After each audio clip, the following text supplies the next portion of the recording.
lembro perfeitamente. Hoje, com a presença mais do que bacana do técnico da seleção feminina, campeão sul-americano, Thiago Costa Batista. Thiago, obrigado por estar com a gente. Já está gravando, você já pode falar.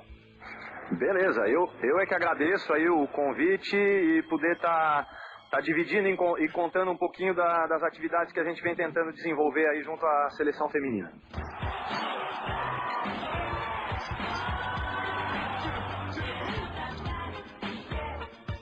Como que você chegou no basquete? Como você chegou no basquete cadeira de rodas?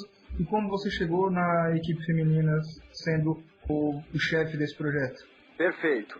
Então, eu desde 96, já na faculdade, eu sou formado em Educação Física, eu me envolvi com esporte para pessoa com deficiência, inicialmente com a natação. Inclusive, cheguei a botar atletas lá naquele primeiro Parapan-Americano no México, em 99. E só que a minha paixão sempre foi a modalidade coletiva, né? Eu sempre pratiquei modalidades coletivas e essa sempre foi a minha paixão. Então, iniciozinho de 2004, depois de muita batalha e outras iniciativas, a gente fundou a Onda, que é a associação onde eu sou um dos fundadores e estou nela até hoje.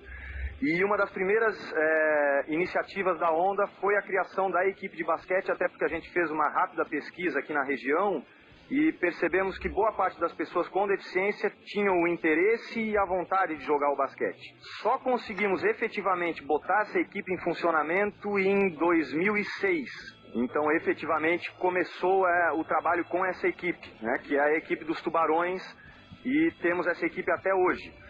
Então, foi por aí o meu começo com o basquete. E a seleção brasileira, eu recebi o convite da Anaíse no final do ano retrasado.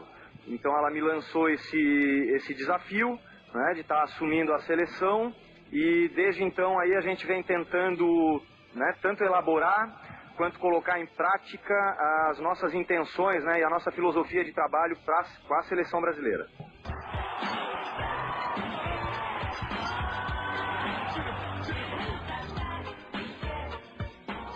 Parabéns de novo pela conquista do Sul-Americano. Eu realmente estava torcendo por você. Eu li em algum lugar que você é gaúcho, mas o seu sotaque não é gaúcho nem aqui, nem no Rio Grande do Sul. Explica pra mim isso. Pois então, eu sou nascido no Rio Grande do Sul, Porto Alegre, mas moro em Florianópolis, Santa Catarina, desde 1 ano de idade. Então eu sou sem sotaque mesmo. Quando eu tô aqui, o pessoal diz que eu tenho sotaque de gaúcho, e quando eu tô no Rio Grande do Sul, o pessoal diz que eu tenho sotaque de Catarina. Mas eu acho que acabei ficando sem sotaque nenhum. Eu sou catarinense de Criciúma, então... Eu sei.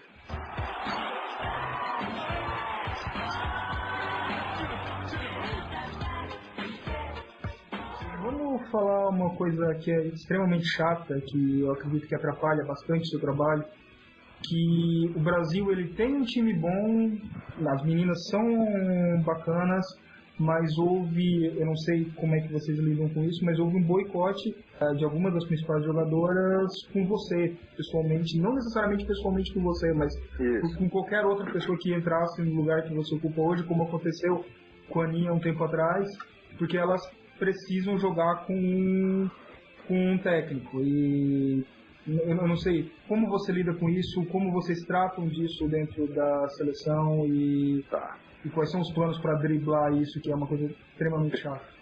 Perfeito. Primeiro de tudo, deixar claro que eu trabalho sempre com a porta aberta. Isso é algo que eu faço questão de sempre deixar claro para as minhas atletas, inclusive para elas me ajudarem a divulgar e difundir essa informação, que como eu trabalho de porta aberta, então eu estou sempre disponível para receber algum tipo de contato de atletas Brasil afora que tenham interesse de estar vestindo a camisa da seleção brasileira. Obviamente que aí isso tem que passar por uma análise de toda a comissão técnica para ver se essa atleta já tem nível e condição para estar vestindo a camisa da seleção. Mas isso é uma coisa que nós todos da comissão técnica a gente faz questão de deixar claro. Independente do histórico que esse atleta tem dentro da seleção, seja comigo ou com outro técnico, a gente procura manter sempre a porta aberta e estamos sempre prontos para atender qualquer contato de qualquer atleta. Então isso é fundamental. Na minha primeira convocação, eu convoquei todas as atletas que eu achei que seriam interessantes para aquele momento. Tanto é que a minha primeira convocação, se não me falha a memória, teve 22 nomes. Houveram 22 nomes, eu estou com ela aberta aqui.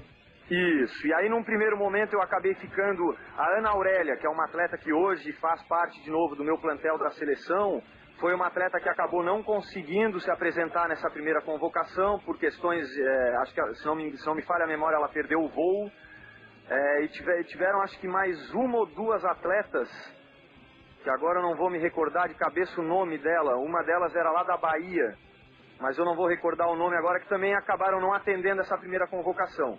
Todas as demais atletas atenderam, a gente fez algumas atividades de treinamento e durante essa primeira fase algumas atletas me comunicaram que, em função de principalmente de vínculos com o outro técnico, nesse momento elas preferiam estar se afastando da seleção, então pediram dispensa. Obviamente que eram atletas de boa qualidade, e a gente tem pouca, infelizmente a gente ainda tem pouca opção no Brasil. Eu aceitei, até porque não me restava mais nada a fazer. A partir do momento que um atleta diz que não tem vontade de estar trabalhando contigo, independente dos motivos dele, o que eu posso fazer é aceitar.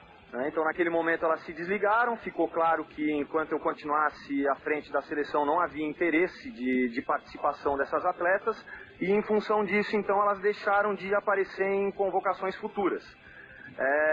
A gente tenta lidar com isso da seguinte maneira, o meu papel aqui não é convencer uma pessoa a vestir a camisa da seleção brasileira.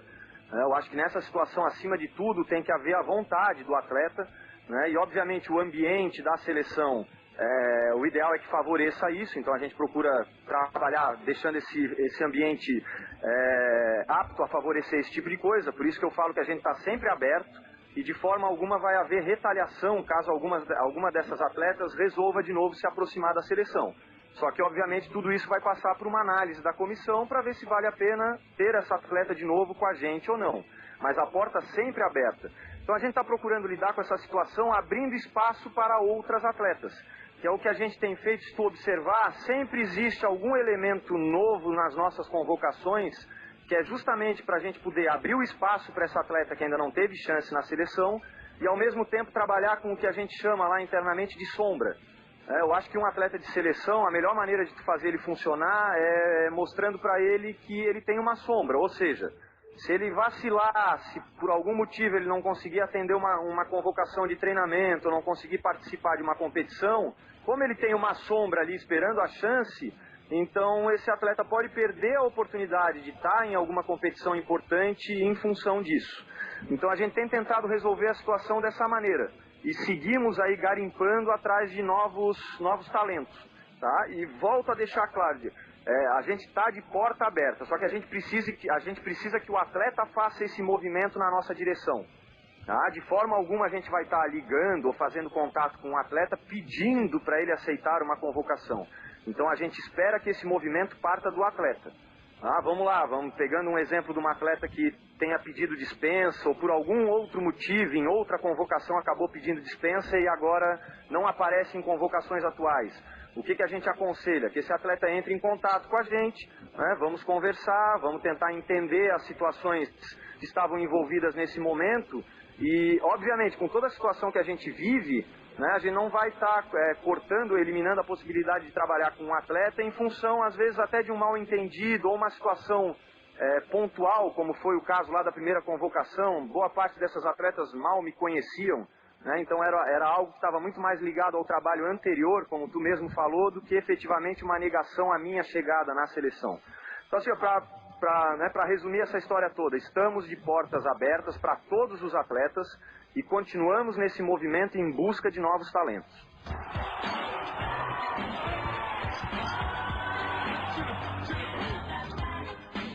E você tem uma vantagem muito grande em relação ao técnico da outra seleção, apesar de eles jogarem mais, que você tem uma equipe muito mais jovem, uma equipe muito mais nova. E tem bastante tempo, bastante espaço para trabalhar aí quando o time é mais novo. Eu acredito que, inclusive, eu não sei se coincidência ou não, as atletas que pediram dispensa são as mais velhas. Mais uma vantagem para você trabalhar aí. Isso, e se tu me permitir, eu vou adicionar ainda mais uma vantagem, aí uma observação minha. Claro. Assim, ó, tem sido ao longo dessas possibilidades que a gente tem conseguido de nos encontrar com as meninas e realizar essas etapas de treinamento e participação em competição, assim, ó, tem sido uma agradável surpresa a qualidade, a capacidade que essas meninas têm de dar resposta, principalmente com relação a aspectos táticos. A gente sabe, pelo que a gente pôde perceber, isso muitas vezes é natural no trabalho, a gente está trazendo uma filosofia nova, diferente, né? A maior parte das atletas ainda não conhecia essa forma como a gente tem tentado esquematizar o jogo da seleção, mas uma coisa que me chama muito a atenção, claro que a gente ainda tem muita dificuldade, mas realmente me chama muito a atenção a velocidade e a capacidade que elas têm de absorver essas questões táticas, né? E efetivamente, aí eu posso dizer, elas estão vestindo a camisa e estão tentando, com todas as energias possíveis, colocar em prática a nossa proposta tática durante as competições.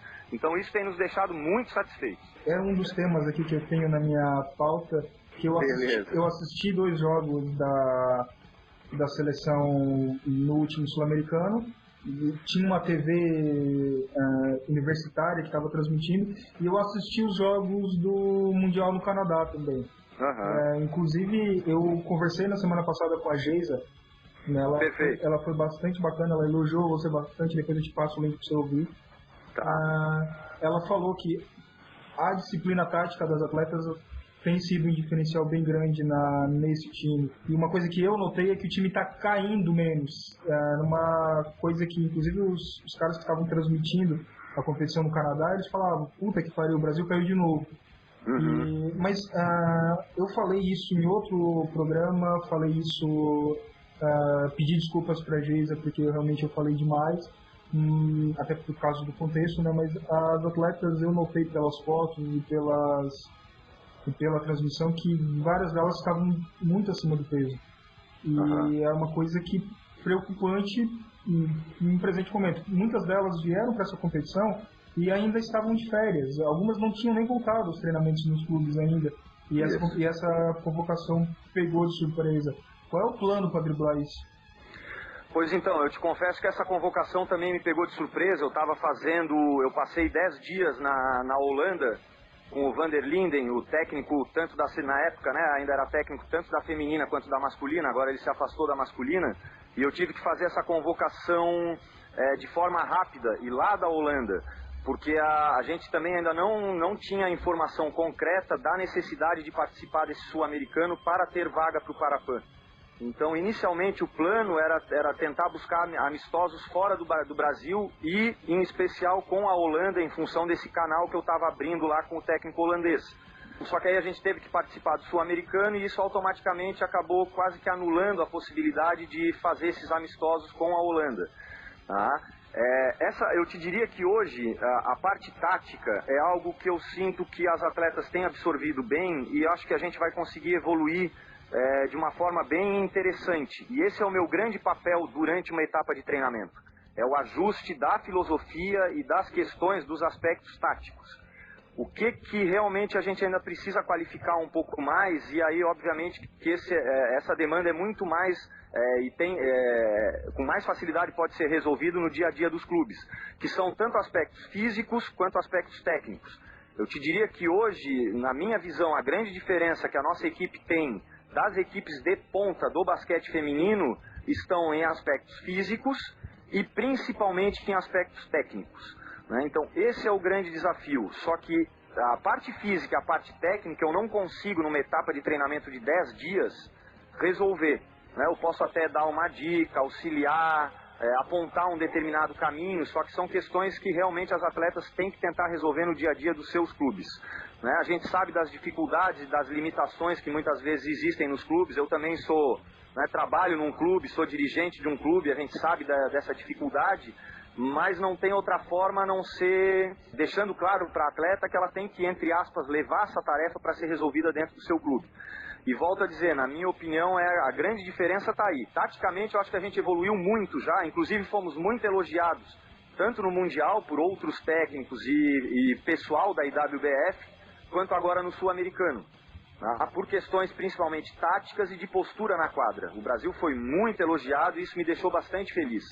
Talvez agora a gente esteja precisando dar um acerto nessa parte física e nessa parte técnica. E isso é uma questão que eu já passei para as atletas. Daqui para frente, essas atletas, principalmente aquelas que têm intenção de estar na seleção brasileira, elas não podem mais visualizar férias. Ou seja, desse momento, isso eu já conversei com elas no Sul-Americano, então lá em março eu já estipulei isso para elas. De março até a Paralimpíada 2016 não pode mais haver férias. Mesmo que o clube pare, essas atletas têm que tentar solucionar essa questão por algum outro caminho, se mantendo nem que seja numa academia, mas a gente não pode mais ter esse tipo de lacuna. Porque o que acontece? Até tu recuperar a condição física da atleta lá no início de temporada, às vezes isso leva muito tempo e talvez eu não tenha essa atleta em uma boa condição física para disputar alguma competição e eu não posso mais correr esse risco. Então são questões que realmente a gente precisa ajustar. Eu sei das dificuldades que a gente tem hoje de organizar o esporte de maneira geral no nosso país. Não é só o paradesporto, isso acontece também com outras modalidades.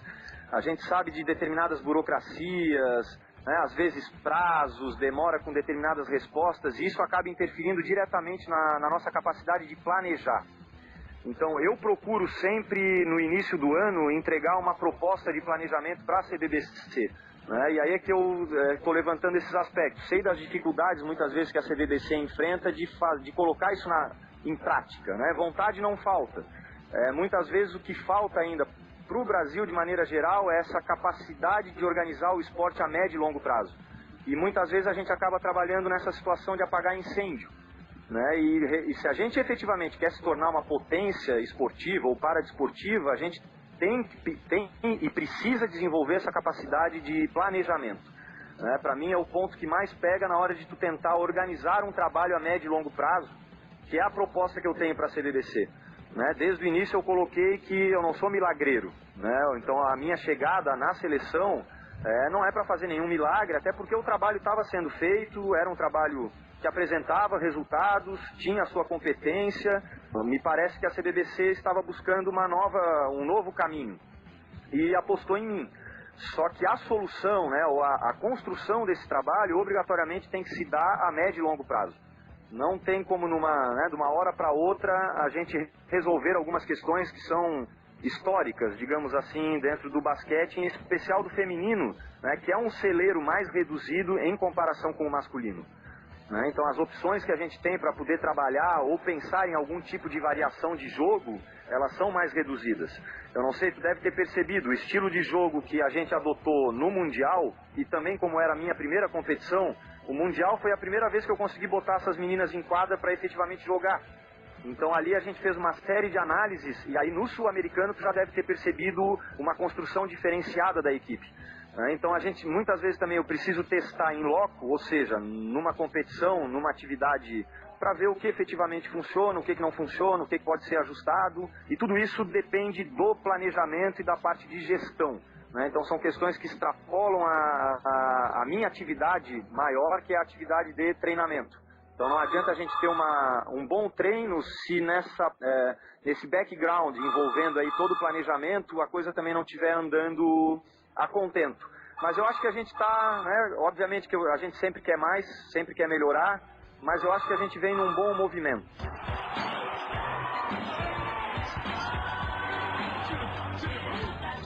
Você falou uma coisa que eu anotei aqui. Você quer que as atletas trabalhem no clube o que elas não conseguem, que você não tem tempo de trabalhar na seleção.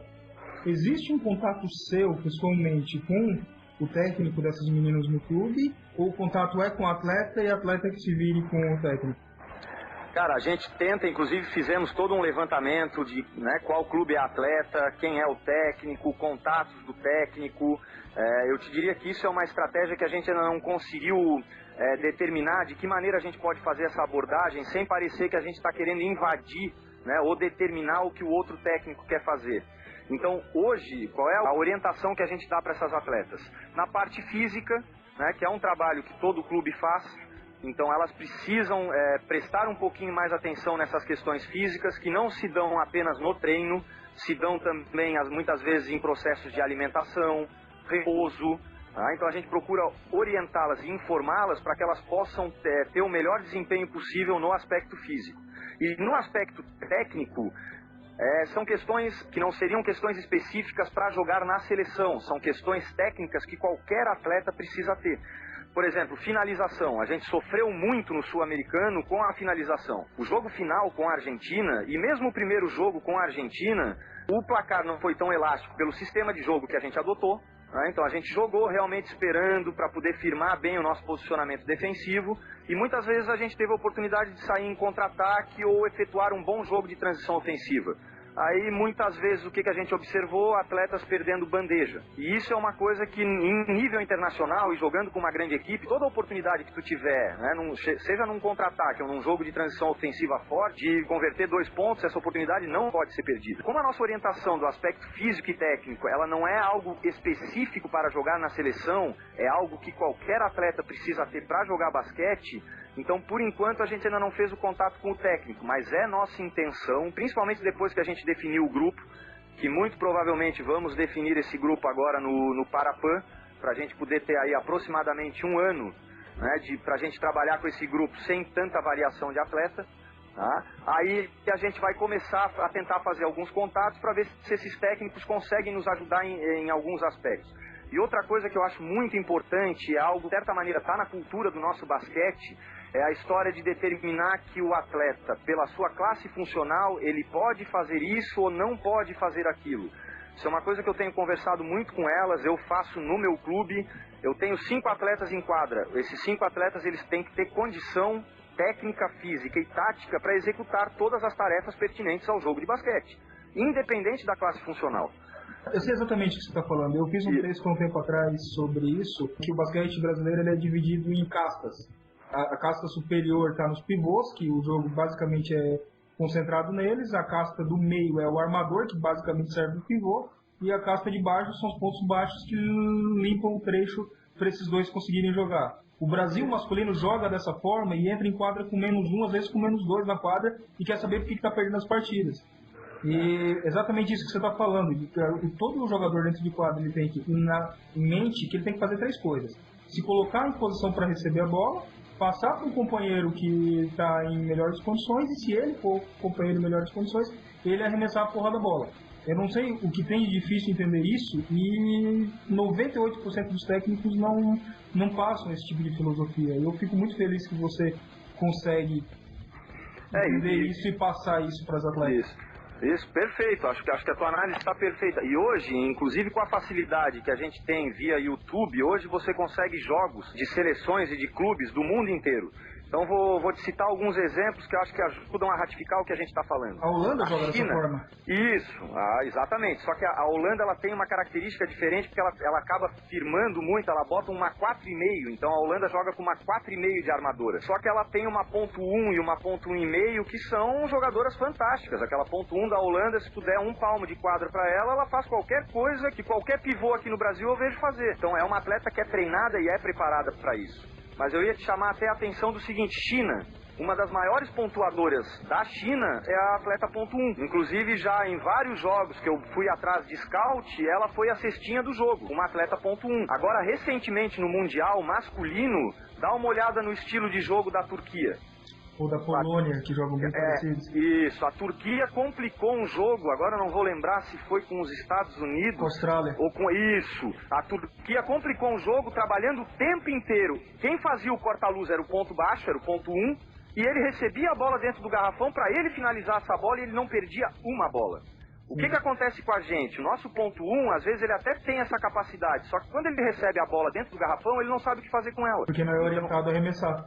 Isso. Perfeitamente. Eu concordo com esse ponto de vista, fico bastante feliz que pelo menos um dos técnicos das nossas seleções consegue ter um QI inferior a 100, e eu vou cortar essa parte. Beleza.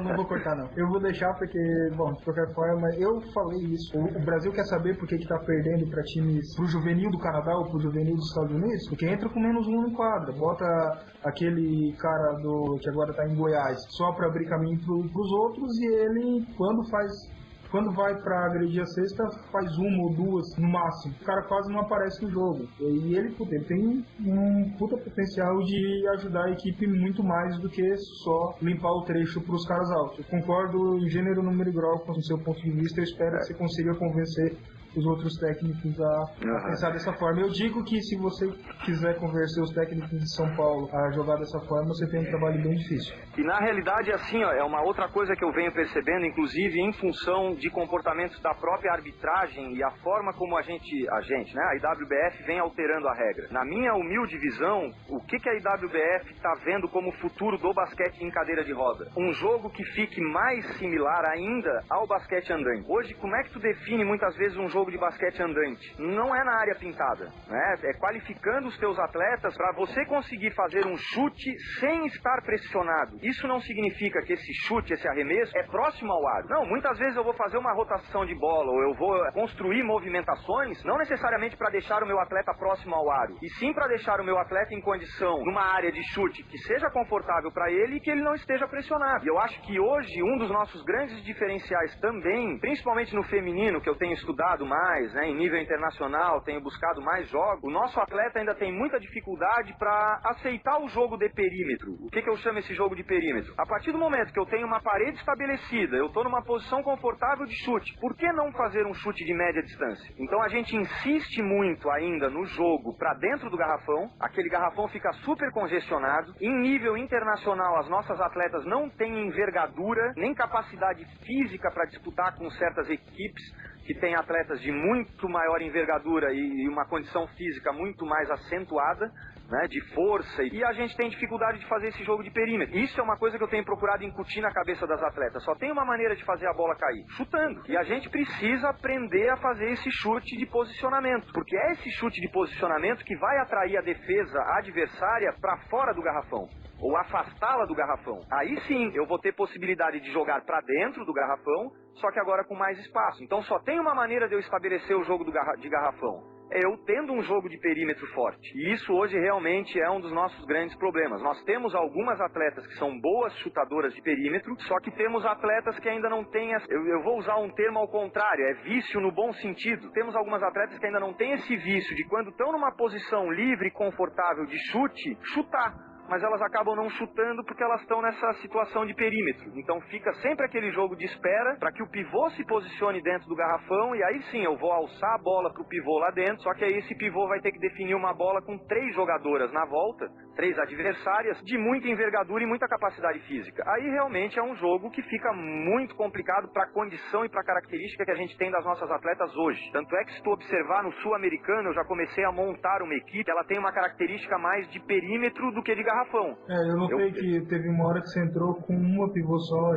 Isso, eu passei boa parte do tempo jogando apenas com uma pivô de referência. A grande vantagem desse seu sistema, dessa sua forma de ver o jogo de chute de perímetro, é que se cair uma, a segunda começa a descongestionar o garrafão, a terceira começa a descongestionar, está bastante descongestionado, já pode voltar aquela bola em arco pro pivô e tem pelo menos umas 3 ou 4 formas do jogo e não só bola no armador, armador, pivô, bola no armador, armador, pivô.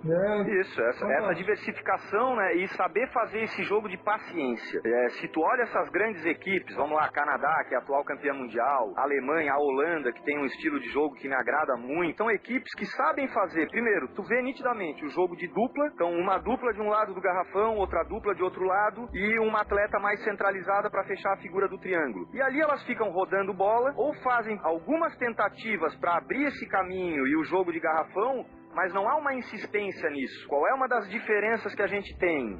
Essas equipes, quando chutam de perímetro, elas têm um percentual de acerto muito bom. E o nosso percentual de acerto no chute de perímetro ainda é muito ruim. E esse percentual de acerto ainda cai ao longo do jogo pela condição física, muitas vezes, que a nossa atleta está. Então lá no primeiro, no segundo quarto, ainda se mantém uma certa qualidade na finalização. A partir do terceiro quarto, essa qualidade já começa a cair em função de aspectos físicos. Então, quer dizer, isso tudo é uma engrenagem que, para tu fazer fazer ela funcionar, não adianta ajustar só uma rodinha da engrenagem. Tem que haver um ajuste de toda essa engrenagem. Por isso que eu te falo que é um trabalho que ele tem que ser feito, independente se vai ser feito pelo Thiago ou não. Na minha visão, a gente precisa agora pensar o basquete em cadeira de roda no Brasil a médio e longo prazo. Tem certas questões que a curto prazo agora, para essa Paralimpíada, será muito difícil da gente resolver. Mas se levantarmos a cabeça e definirmos um planejamento mais a médio e longo prazo, quem sabe 2020, 2024, a gente consiga entrar em quadra para efetivamente brigar de igual para igual com essas equipes. E não ter um ou outro jogo que os atletas se superam e conseguem fazer um jogo mais pegado, que é o que acontece muitas vezes hoje, né? A gente vê de vez em quando um jogo com o Brasil jogando com uma outra equipe internacional e esse jogo fica pegado, fica bom, só que é um termo que eu uso com frequência e que eu acho que nos falta ainda, é a consistência. Então a gente, de vez em quando, a gente consegue viver bons momentos no jogo ou num campeonato, só que se eu quero ser campeão, eu preciso de consistência. E aí nos falta, na minha visão, e principalmente no caso do basquete, nos falta a cultura do esporte.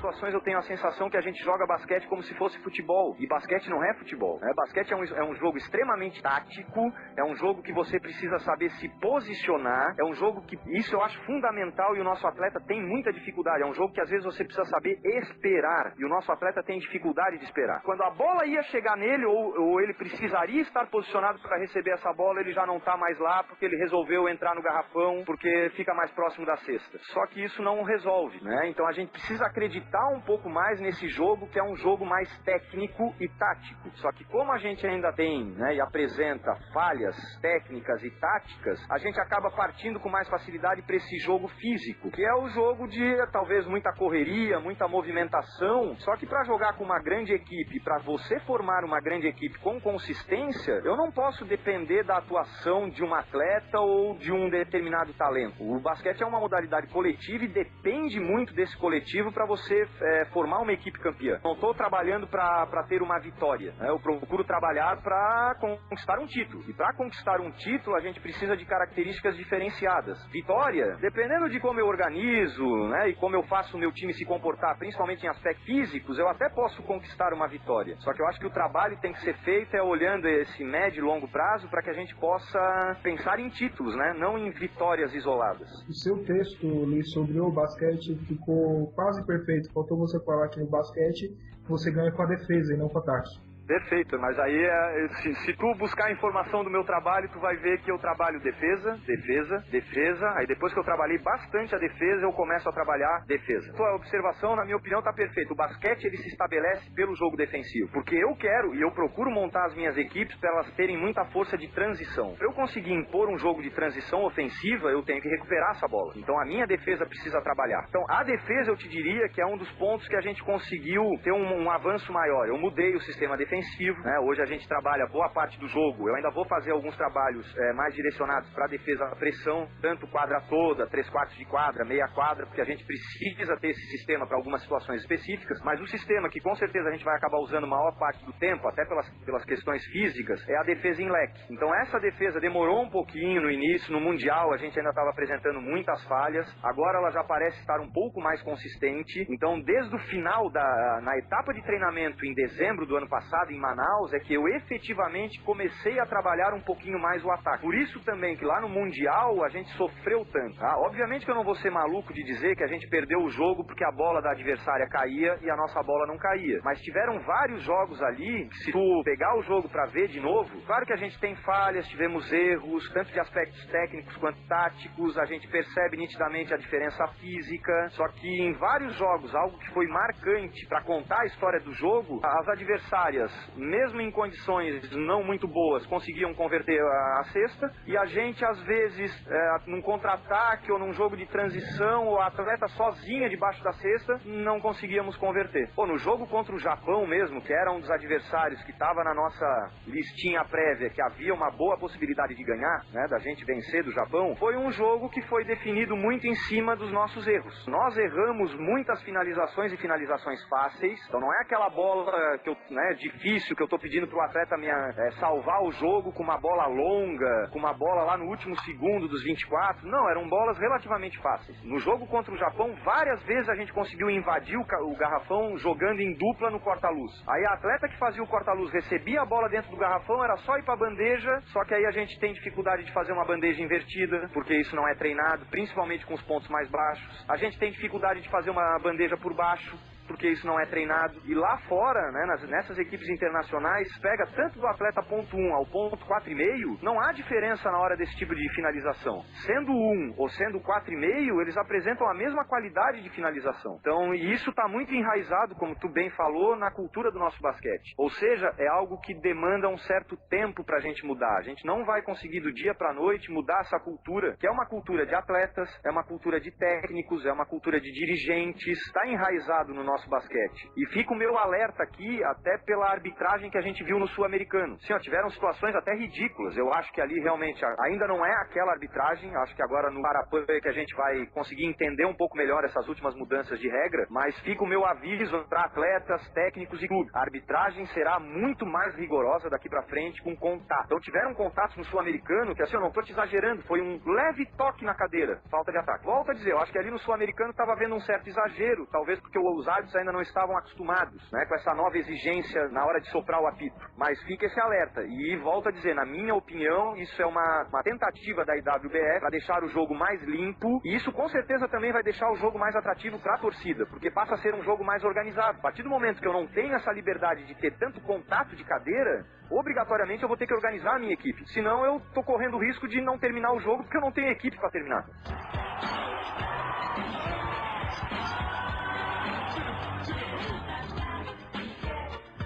Não sei se você permite que eu faça uma observação sobre a sua equipe, mas eu vou fazer mesmo assim porque o programa é meu. Manda bala, meu querido. Seguinte, o Brasil, mesmo com todas as limitações, eu acho que ele está muito bem servido de pivô. Você tem ótimos pivôs, inclusive teve 2 ou 3 pivôs que não foram para essa competição, que podem vir a ser aproveitados por você futuramente em outras convocações. De qualquer forma, eu acho que pivô não é um problema para o Brasil, mas eu vi uma deficiência na armação. Eu vi uma dificuldade na pessoa que estava conduzindo a bola, ou nas pessoas que estavam conduzindo as bolas, em levar a bola até na frente. Na minha opinião, eu acho que estaria faltando uma armadura de ofício ali, coisa que não tinha, ou pelo menos eu não vi nenhuma com essa qualidade. Tô indo demais no seu trabalho? Você concorda? Não, é assim, ó, primeiro de tudo, eu acho que a partir do momento que a gente assume um cargo desse, né, que dá de se dizer que é um cargo público, a gente tem que estar preparado para escutar, né? Eu acho que tudo, e eu sou um cara que eu procuro escutar tudo e vou absorver tudo para poder melhorar o meu trabalho. Então fica bem à vontade para fazer essas observações. Então, o que eu posso dizer a respeito disso? Eu tive essa situação. A Ana Aurélia vinha conduzindo a bola, só que quando ela saía para entrar a outra não conseguia manter o mesmo nível. Acredito que seja Perla.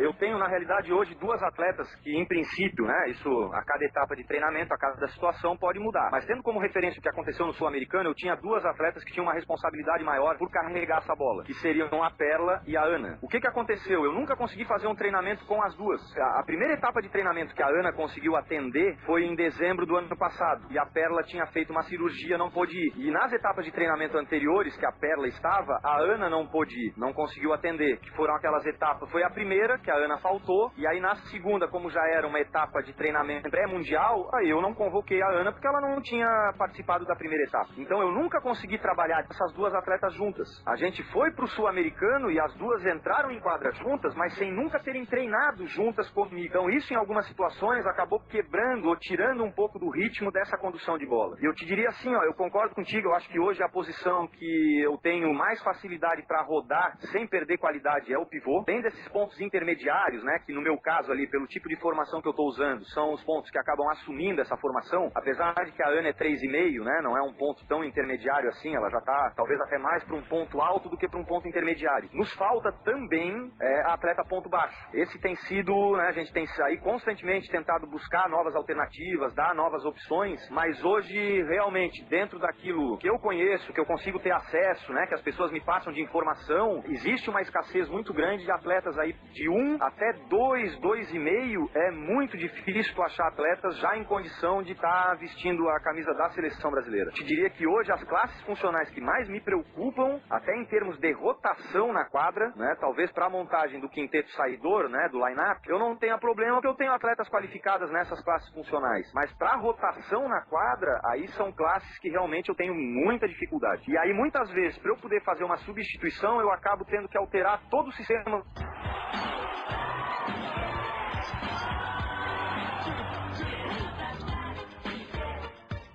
Como eu estava te dizendo, no Sul-Americano foi a primeira oportunidade que eu consegui fazer com que Ana e Perla atuassem juntas. Antes disso, eu não tinha conseguido realizar nenhuma etapa de treinamento com as duas juntas. Então, claro que aí entraram algumas questões do entrosamento das duas, né? Pelo menos sob o meu comando lá no Sul-Americano foi a primeira vez que as duas atuaram juntas. Então, talvez tenha faltado um pouquinho de dinâmica na movimentação das duas, troca de posição, mas isso é uma questão que eu acho que com facilidade a gente acerta, até pela qualidade técnica e inteligência dessas duas atletas, né? São duas atletas que me chamam muito a atenção por esse aspecto. São atletas muito inteligentes, pegam o sistema de uma forma muito rápida.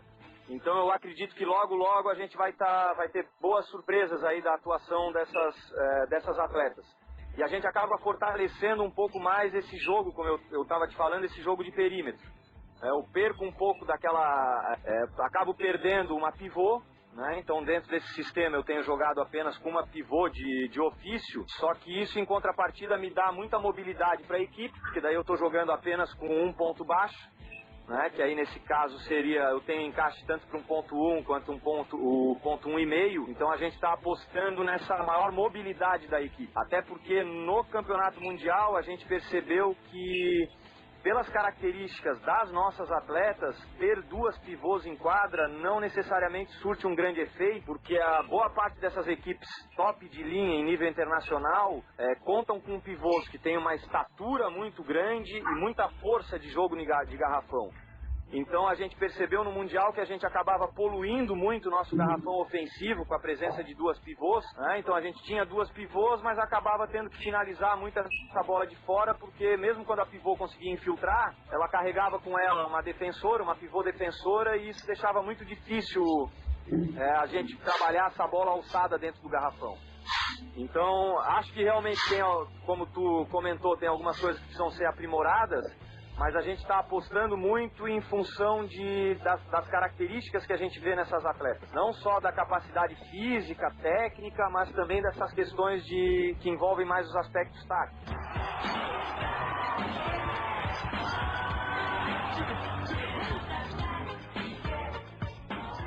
A próxima pergunta que eu tinha aqui sobre armadoras, a Jusilene Paixão joga com você, a Batatinha, ou pelo menos jogava algum tempo atrás. Isso, jogou comigo há um tempo atrás, mas se não me engano já tô indo pro 3º ano que ela não tá mais jogando comigo. Só até onde eu sei ela não tá mais em atividade. Bom, é uma pena, porque ela entraria muito legal nesse seu sistema, principalmente por ela ser uma puta de uma defensora. Eu joguei contra ela uma vez e pra passar ali era difícil.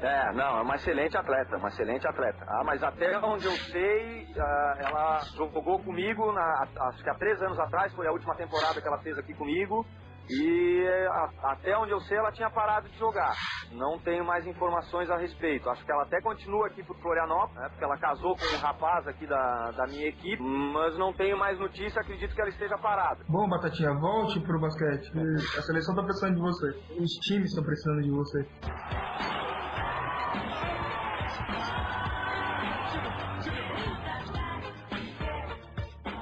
Você falou no começo que você está aberto a conversar com quem quer que seja. E eu entendo que essa conversa, como técnico da seleção, pode ser extremamente intimidadora para atletas, mas já levando a conversa para uma consideração final aqui, você recomenda que as atletas entrem em contato com você, as que almejam a seleção, para, assim, ainda que elas não estejam no nível para estar jogando com você agora, mas que você dê a orientação para os passos que ela precisa trilhar para chegar a jogar na seleção. Isso está correto? É dessa forma que você quer trabalhar? Podemos dizer aqui que toda e qualquer menina que queira jogar na seleção pode entrar em contato com você, que ainda que ela não entre na seleção agora, você vai direcionar ela para que ela tenha chances no futuro? Perfeito, acho que na realidade a gente está querendo criar no caso dessa comissão atual, a gente está querendo criar a cultura, esse movimento, né, até mostrando o interesse que isso bata do atleta. Então, pra gente nesse momento é muito importante, acima de tudo, a gente perceber que o atleta quer participar desse trabalho, independente se ele já tem ou não nível para estar numa seleção brasileira. Caso ele ainda não tenha esse nível, a gente sabe do interesse e passa a acompanhar o trabalho que esse atleta está realizando. E para aquelas atletas que de alguma maneira acham que estão excluídas da seleção, seja a razão que for, que fique bem claro que a porta não está fechada para ninguém. Só que a gente precisa que esse movimento parta do atleta. Então a gente, enquanto comissão técnica, quando é um atleta novo, etc., a gente até pode fazer o movimento, né, de buscar o contato com esse atleta para ter mais informações. Mas também a gente quer deixar a porta aberta para aquele atleta que de alguma maneira acha que está... por que ele não está me convocando? Ou por que eu não estou aparecendo, não estou sendo lembrado? Às vezes pode ser por um mal entendido, se achou que a atleta não queria mais participar e no fundo ela quer. Ou seja, resumindo para ti, Diego, a gente quer criar a cultura de que haja esse movimento, né? Por mais que eu concorde com o que tu falou, que muitas vezes a figura do técnico pode, né, de certa forma, assustar nesse sentido, mas eu quero deixar bem claro, não fiquem assustadas, né? Tudo que a gente quer é receber esse contato e perceber principalmente o interesse por parte da atleta estar vestindo a amarelinha. Eu acho que isso, apesar de todas as dificuldades e limitações que a gente tem, isso não pode faltar em momento nenhum, que é a vontade de estar representando o nosso país em competições internacionais, ainda mais com a Paralimpíada que está se aproximando e que vai ser aqui no nosso quintal, né, no Rio de Janeiro.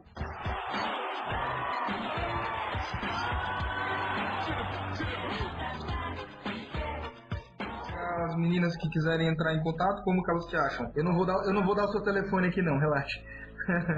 Não, mas fica à vontade, cara, tanto por telefone quanto por e-mail. Então pode, se tu quiser, pode botar o meu telefone, o código é 48, o telefone é 9613-3415. Ou pelo e-mail, Thiago sem H, B de bola, A de América, P de pato, .bsr, de basquete sobre rodas, @gmail.com. Então, todo e qualquer atleta, fique à vontade para fazer contato e a gente vai estar sempre aberto para, no mínimo, termos uma conversa amistosa e falar sobre basquete. É o meu grande prazer, é o que eu gosto de fazer, então, para mim, falar sobre basquete não tem hora, não tem momento, vou estar sempre à disposição. Bacana. E eu também prefiro o termo BSR, o sobre rodas, eu acho bem mais bonito do que cadeira de rodas. Dá uma impressão de movimentação melhor, eu acho. Pusemos o nome no nosso site dessa forma para ficar bacana assim. Bom, Thiago, brigadão mesmo por dar esse tempo seu pra gente. Desculpa as falhas técnicas. Obrigado por se esforçar para conversar com a gente. Eu espero que depois dessa conversa as coisas melhorem para você e que a seleção feminina chegue onde todo mundo quer. Fiquei realmente muito feliz de termos vencido o Campeonato Sul-Americano. Mais ainda que o chefe desse processo é praticamente um catarinense, então, como barriga verde, eu fico mais orgulhoso ainda que não tenha nenhuma catarinense no time, mas as coisas podem melhorar depois. Exato.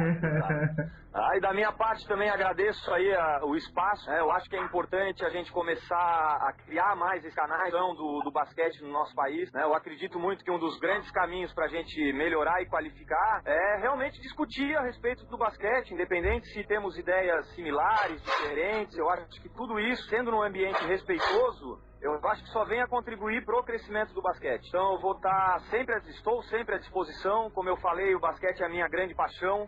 Eu faço isso como meio de... é o meu trabalho, mas é muito mais do que o meu trabalho.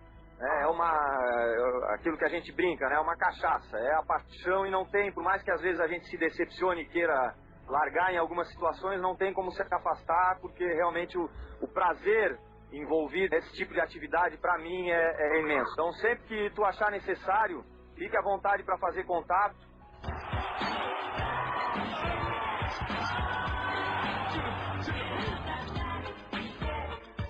Muito legal. Nós vamos fazer alguns outros programas nos próximos meses. Eu vou te mandar o e-mail com as pautas. Se quiser falar de alguns itens que a gente te mandar, fica à vontade para voltar aqui sempre que quiser. Certo? Tá joia, meu querido. Mais uma vez, muito obrigado. E sucesso aí nessa empreitada, tá, do Expresso BSR. E sempre que eu posso, eu também tô acompanhando. Beleza, então expressobsr.com.br, se quiser falar com a gente, é expressobsr.gmail.com, tem perfil em quase todas as redes sociais, fala lá com a gente responde todas as perguntas. Até mais, tchau!